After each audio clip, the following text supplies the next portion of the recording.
नमस्कार. न्यूज डंकामध्ये मी महेश विचारे आपल्या सगळ्यांचं मनपूर्वक स्वागत करतो. मित्रांनो, उद्धव ठाकरे यांनी समाजवादी जनता परिवाराशी एक बैठक घेतली. त्यांचा एक मेळावा झाला आणि त्या ठिकाणी समाजवादी विचारांचे लोक एकत्र आले होते. जवळपास वेगवेगळ्या 21 गटांचे लोक त्याच्यात एकत्र आले होते, जे सगळे समाजवादी विचारधारेचे आहेत, पण त्यांच्यातही एक वाक्यता नाही किंवा ते वेगवेगळे गट आहेत. असे 21 गट एकत्र आले होते आणि त्याबद्दल उद्धव ठाकरेंनी आनंद व्यक्त केला की माझ्या निमित्ताने तुम्ही सगळे एकत्र आलात आणि मला पाठिंबा देत आहे, समर्थन देत आहे, तर ही माझ्यासाठी भाग्याची गोष्ट आहे.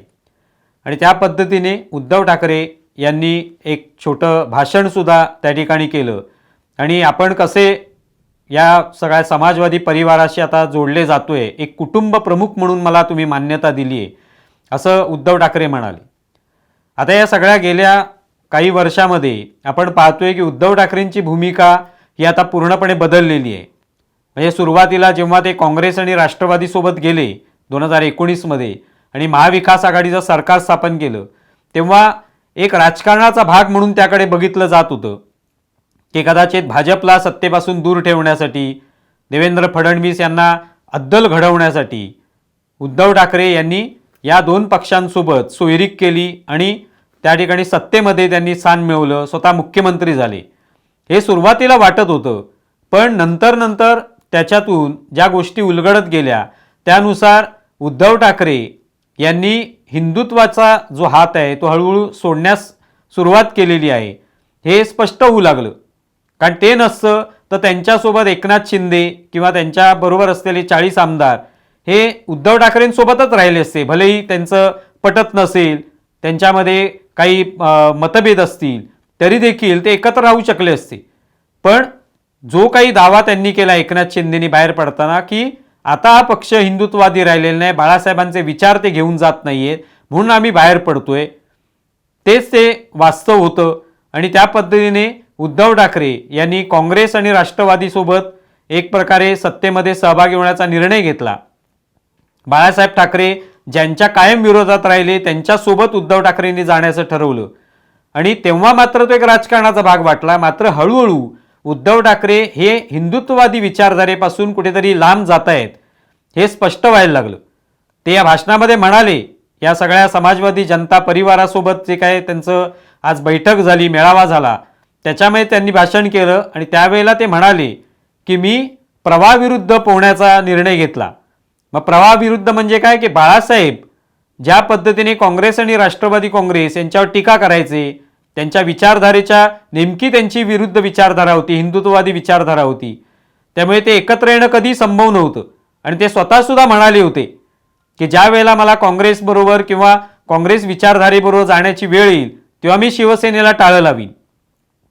आणि त्यामुळे उद्धव ठाकरे जेव्हा म्हणतात की मी प्रवाहाविरुद्ध पोहायचं ठरवलं, याचा अर्थ आता हिंदुत्ववादी विचार किंवा हिंदुत्ववादी विचारांचा जो किनारा आहे तो त्यांनी सोडलेला आहे मागे आणि आता ते किनाऱ्याच्या शोधात निघालेले आहेत आणि त्यासाठी त्यांनी या प्रवाहात उडी मारलेली आहे.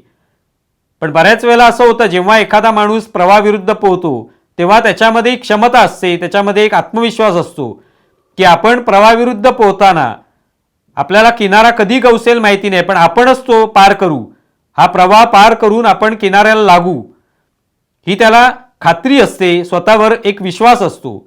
तसं मात्र उद्धव ठाकरेंचं राहिलेलं नाही.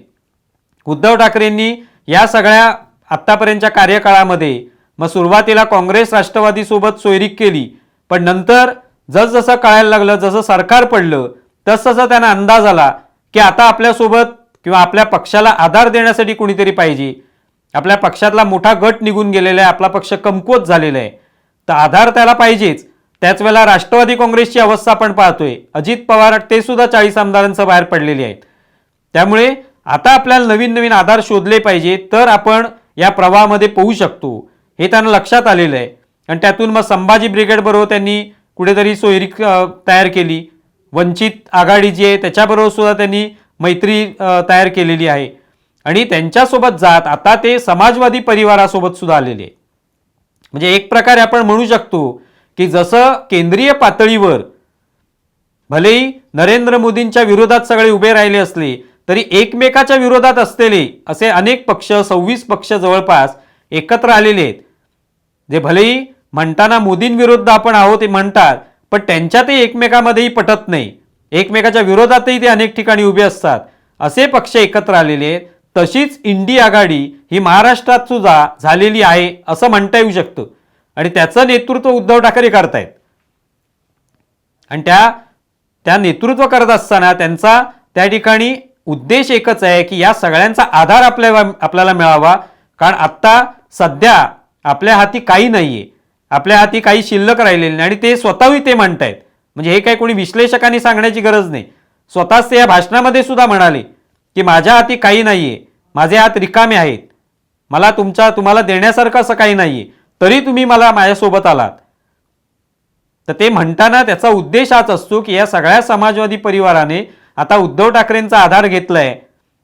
कारण का ते उद्धव ठाकरेंना आधार देणार आहेत आणि त्यांनाही उद्धव ठाकरेंचा आधार होणार आहे. कारण दोघांकडे देण्यासारखं असं काही राहिलेलं नाहीये आणि त्यामुळे तेच एकमेकाला आधार देत आता या प्रवाहामध्ये कुठे किनारा लाभतोय आपल्याला, कुठे किनाऱ्याला आपण लागू शकतो याचा विचार करत असावे. त्यामुळे उद्धव ठाकरे हे या सगळ्या याच्यामध्ये कुटुंब प्रमुखाची भूमिका यासाठीच निभावत आहेत. कारण या सगळ्यांना घेतलं तरच आपण टिकाव धरू शकतो आगामी काळामध्ये, आगामी राजकारणामध्ये, हे त्यांनी ओळखलेले. पण एक मात्र खरं झालंय ते म्हणजे हिंदुत्ववादापासून आता उद्धव ठाकरेंचा प्रवास संभाजी ब्रिगेड, वंचित, राष्ट्रवादी काँग्रेस असा होत आता समाजवादाकडे गेलेला आहे. येत्या काळामध्ये कदाचित त्यांचा प्रवास कम्युनिस्टांकडे सुद्धा जाऊ शकतो. त्यांचा हा प्रवाह जो आहे, जो उलटा प्रवाहामध्ये ते पोहत आहेत, प्रवाहाच्या विरोधात ते पोहत असताना त्यांना कदाचित मध्ये कम्युनिस्टही भेटतील आणि त्यांचाही एक प्रकारे अधिकृत मेळावा आयोजित होईल, त्याच्यातही ते बोलतील, त्याच्यातही ते भाषण करतील आणि तिथेही ते कदाचित आपली हीच व्यथा मांडतील की माझ्याकडे देण्यासारखं काही नाही पण तरी तुम्ही मला आधार देताय, की ते तिथेही बोलतील अशी शक्यता मात्र आहे. तर तेव्हा या सगळ्यातून हे दिसून येतं की हिंदुत्ववादी विचार हा आपण सोडला नाही असं उद्धव ठाकरे भलेही म्हणत असले तरी तो किनारा आता खूप मागे राहिलेला आहे. आता हळूहळू ते समाजवादी किनाऱ्याकडे पोचलेले आहेत आणि तिथे मात्र तो आधार शोधतायत.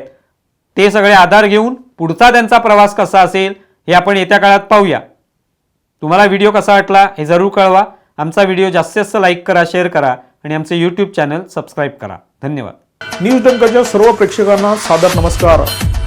1 नोव्हेंबर 2023 ही तारीख चुकवू नका, कारण या दिवशी येतोय न्यूज डंकाचा दसरा दिवाळी विशेष अंक. या विशेष अंकात वाचायला मिळतील आपल्याला मान्यवरांचे लेख आणि या विशेष अंकाचं नामकरण आम्ही केलं आहे मोदी 3. या विशेष अंकासाठी देणगी मूल्य आहे 350 पासून तुमच्या मनात येईल तेवढं, म्हणजे 350च्या पुढे तुम्हाला जेवढी वाटेल तेवढी रक्कम तुम्ही या अंकासाठी देणगी मूल्य म्हणून देऊ शकता.